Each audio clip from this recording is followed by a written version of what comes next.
फांसी दो, फांसी दो, फांसी दो।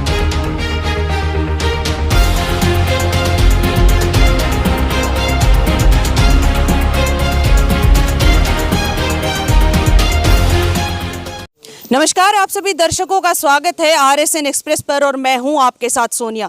जैसा कि आप सबको पता है 28 जून को भाजपा की एक पूर्व प्रवक्ता नुपुर शर्मा के दिए गए बयान के ऊपर एक सोशल मीडिया के ऊपर पोस्ट डाली गई थी कन्हैया लाल की तरफ से, और उसी के चलते दो जो इस्लामवादी हैं उन लोगों ने एक इश निंदा का नाम लेकर के उनका भरी दोपहर को जो है कत्ल कर दिया था। उसी के चलते पहले तो पूरे भारतवर्ष में रोष हुआ, उनके ऊपर कार्रवाई को लेकर फिलहाल जो है उनको गिरफ्तार कर लिया गया है, लेकिन अभी जो मांगे हैं वो है कि उनको फांसी की सजा दी जाए। अभी हमारे साथ मौजूद है सर्व हिंदू समाज के कुछ गणमान्य व्यक्ति, इनसे भी जान लेते हैं आज यहाँ पर इकट्ठा होने का इनका क्या कारण है। नमस्कार सर।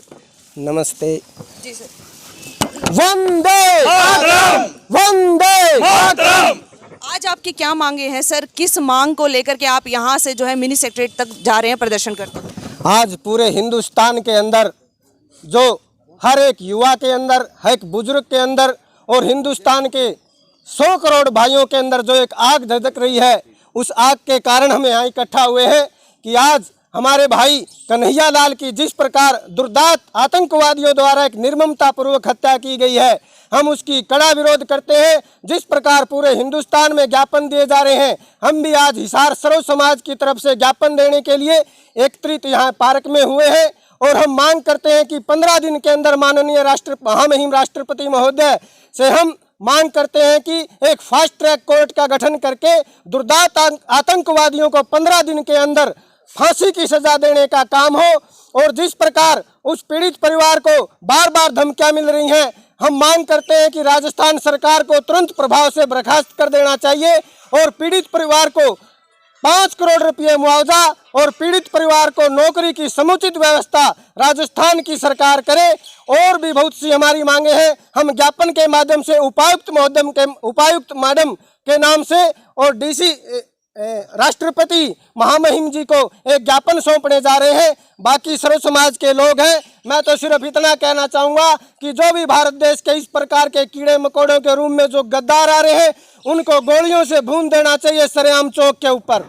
सर, जिस प्रकार जो ये मामला शुरू हुआ था, जिस प्रकार से ये मामला शुरू हुआ था, नुपुर जो शर्मा है उनके पैगंबर मोहम्मद के ऊपर जो एक कमेंट के वजह से ये मामला शुरू हुआ था, तो आपको क्या लगता है कि क्या नुपुर शर्मा द्वारा दिए गए वो आपत्तिजनक टिप्पणी कारण है इन सब का, या फिर उनका नाम लेकर के जानबूझ करके जो है आतंकी इस तरह का जो ये फैला रहे हैं? नुपुर शर्मा ने जो बयान दिया था पैगंबर के उसके लिए, उसमें उन्होंने कोई गलत नहीं शब्द यूज किया था।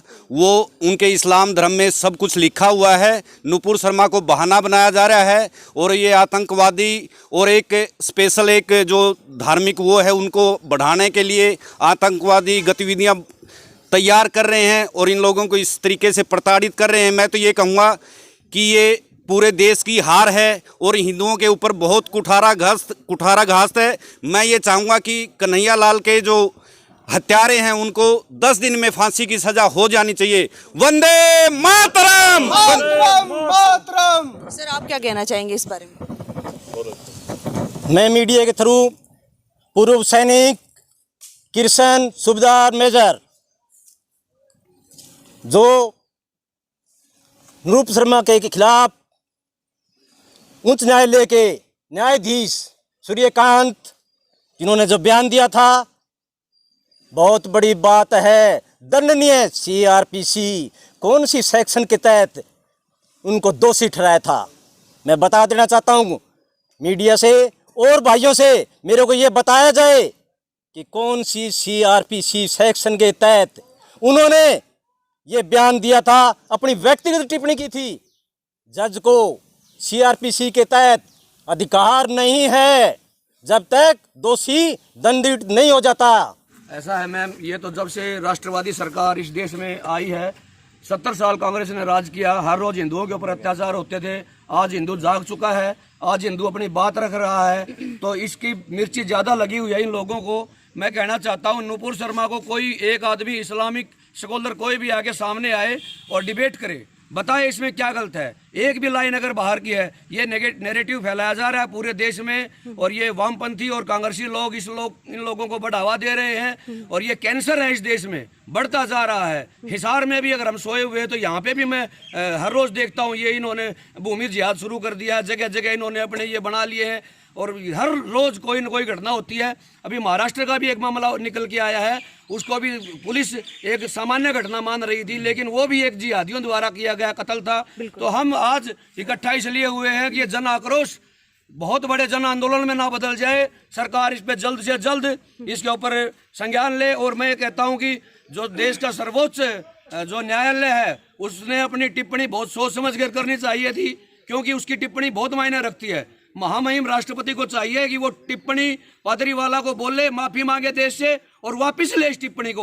और नुपुर शर्मा आज जो बंधक बनी बैठी है, लोग उसके कतर आ रहे हैं। क्यों कतर आ रहे हैं? खुल के सामने आना चाहिए, नहीं तो ये देश नहीं बचेगा, धर्म नहीं बचेगा। सभी को एकजुट होकर आज इस आंदोलन में भागीदारी करनी चाहिए। हिंदू एकता जिंदाबाद जिंदाबाद जिंदाबाद। लगातार जो है इसके बाद हर दूसरे दिन अगर हम सुनने को मिले तो पहले जैसे कन्हैया लाल, उसके बाद एक किशन के नाम से भी उनका भी है, उसके बाद दोबारा से एक और इसी तरह का जिहादियों की तरफ से जो है हत्या कर दी गई है। इसके बारे में आप क्या कहना चाहेंगे? देखिए, मैं ये कहना चाहता हूँ, आज ये विषय कुछ राजनीतिक कारणों से लोगों के समक्ष आया है और हाईलाइटेड है। ये कन्हैया लाल की घटना कोई पहली घटना नहीं है। देश की विभाजन के साथ ही ये घटनाएं शुरू हुई थी। आपको याद हो तो भारत के इतिहास में इस्लामीकरण की जो योजना थी, उसमें साफ तौर पे कहा गया कि अस्केलिया पाकिस्तान, लड़के लेंगे हिंदुस्तान।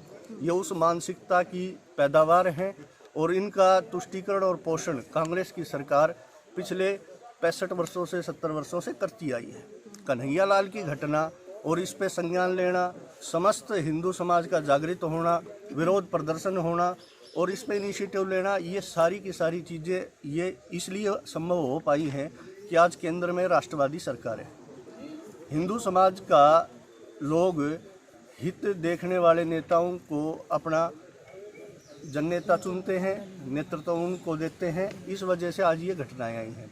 आप महाराष्ट्र में देखिए, आप अनेक प्रकार से, चाहे लव जिहाद हो, लैंड जिहाद हो या आक्रामक आतंकवाद हो, इस प्रकार की घटनाएं समस्त देश में पहले भी होती रही हैं, अब भी होती रही हैं। रही नुपुर शर्मा से संबंधित बात, नुपुर शर्मा ने किसी भी प्रकार का कोई बयान नहीं दिया था।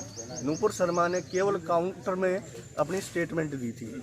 जिस प्रकार से हिंदू धर्म के प्रतीक चिन्ह का, हिंदू धार्मिक प्रतीक चिन्ह जितने भी हैं, उनका अपमान इस्लामिक और जिहादी मानसिकता के लोग करते रहे हैं। नुपुर शर्मा ने केवल काउंटर में उन्होंने ये कहा था कि अगर आप चुप नहीं होगे और निरंतर इस प्रकार की टिप्पणियां करते रहोगे तो मुझे भी आपकी कुरान और पैगंबर के विषय में बोलना पड़ेगा। उन्होंने केवल काउंटर किया था और इस बात में कोई संदेह नहीं है।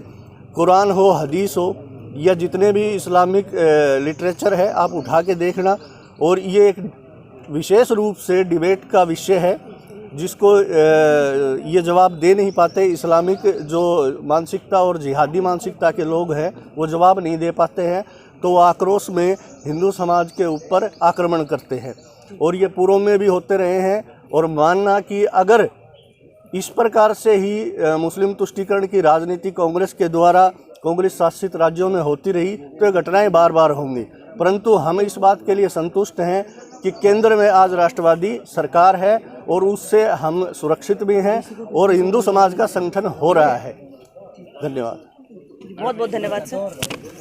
सर, आप क्या कहना चाहेंगे इस मामले जो लगातार जो है कन्हैया लाल की हत्या के बाद तूल पकड़ता जा रहा है, इस मामले में आपका क्या कहना है? आज हमारा पूरा भूतपूर्व सैनिक और पूरा हिंदू समाज इसलिए इकट्ठा हुआ है कि नुपुर शर्मा के बारे में, जैसे इन्होंने जज दो हैं जिनमें सूर्यकांत जी हैं और JB कादरीवाल जी हैं, इन्होंने जो टिप्पणी की है उसके आक्रोश में हम राष्ट्रपति को ज्ञापन सौंपेंगे।